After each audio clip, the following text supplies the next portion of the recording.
Hello everyone, so in today's video it's actually gonna be a little sad, I guess. I don't know what you think of this video, but for me it is very touchy and I don't like talking about it much. But I thought that maybe some people should know, like some triggers of mine and stuff like that. So I have PTSD. Surprise! I bet a lot of people knew that already, but they don't really know the whole story behind it, so I think I should tell you guys. So ever since I was a child, I've been abused by friends, family, and significant others and stuff. Family wasn't that bad, it was just my brother that was very abusive towards me. He would threaten me with a knife and would sexually harass me, and later on in my life, sexually assault me. Me and my brother haven't talked now for a few years, but that's kind of where my depression and PTSD started.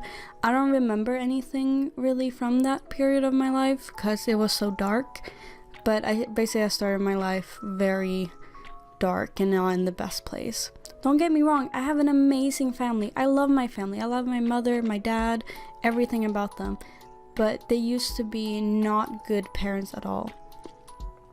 Something else you need to know about me is that I have autism, depression, bipolar disorder, not very big polar disorder, but very slight, because I get into depressive periods and then I get into manic periods, where it's just a lot. I've also developed multiple personality disorder, which can be very hard sometimes. And for those who have followed me for a long time, you know that I used to identify as a male. That is one of my personalities, called Lucas, and then I have Lumi, also known as Lou, because that's my real name. But growing up, I had a pretty bad childhood, as I said, and I also dealt with my multiple personality disorder. And I used to have a friend group of a few people. I won't mention their name in case they're watching this, but they were my best friends.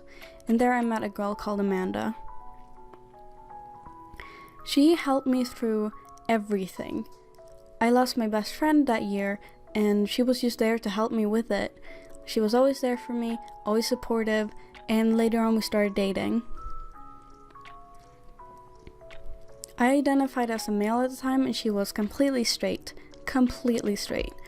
And later on in the relationship, I turned into a female again, because I thought, like, my split personality disorder, I had to choose a side, so I chose the loose side, so it would be easier to live as a cis female more than a trans guy. So I chose that for myself. Even though I'm never comfortable in my own skin, I chose that anyway, because I wouldn't be comfortable either way, right? And she accepted it. She was like, you know what? If you want to be a girl, I will be there for you, and I will still date you, because she loved me as a person. So I basically made her realize that she was pansexual than straight. And she was just the most beautiful person, the most amazing person that I've ever met. I don't remember much of a friendship or while we were dating, because later on when her dad found out about us and it stopped us from talking, I was completely heartbroken by this, and I'm trying not to cry here, but it's really hard, so if I start tearing up and stop talking for a little bit, that's why. But basically, she ended her life on July 25th, 2017, and I haven't been comfortable coming out with it. I haven't been comfortable talking about it until like a few months ago, where I like told everyone about it, and most people were supportive of it and like told me like hang in there, it's gonna be okay, because I'm still grieving to this day. I'm not even in the like acceptance phase of it. I'm still in the denial. I'm still like thinking, no, she probably just moved away or something. That's like in the back of my mind, but I know she's dead and I know she's gone, and it's really hard. But basically after that I've been in all the 5 phases of grief, and it's been so hard. And I'm still in the depression phase.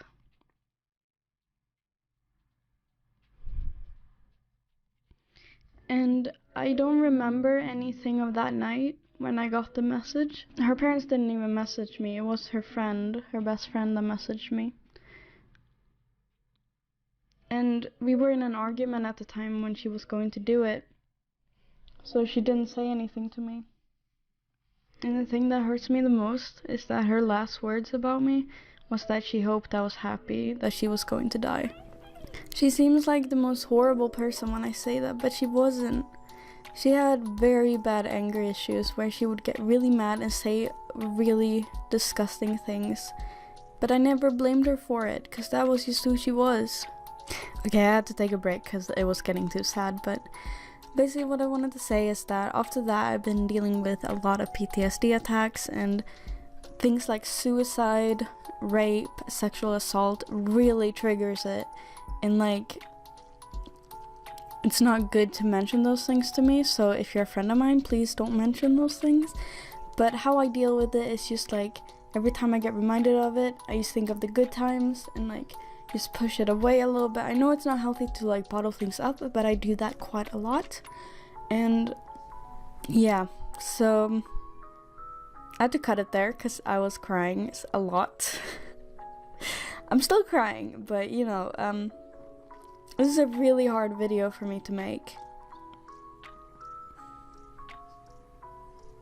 But yeah, if I find better ways to like deal with PTSD and grief, I will probably make a video about it. But the last thing I wanted to say is that I found someone that makes me happy. I have a boyfriend called Matt. He makes me very happy and makes it so much easier to deal with. And if someone you're dating dies or commits suicide or anything like that, and you're afraid of like talking about it to your partner, don't worry, I've been there too. I was so scared to open up about it to my boyfriend for so long. I mean, of course I told him when we met, like, yeah, like my ex-girlfriend died, so like don't mention these things to me. But he has been so good to like talk to, and yeah, really understands my situation, so yeah. I'm not the kind of person to open up about sad things. I like to keep it inside, like bottled up, but I thought this video was really important for me to make, so you know that even the happiest people like me, like I think of myself as very happy and outgoing right now, but in reality, that's not really what it is.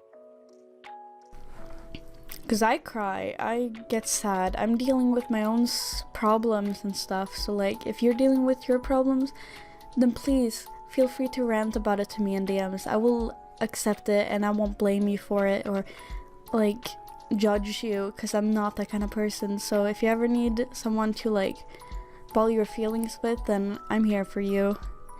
Just know that we're in this together, people with grief and PTSD and all that stuff. But yeah, I hope this video helped. I needed to rant about it, I needed to put that out there. But yeah, I really hope you guys have a good day, and see you in the next one. Bye!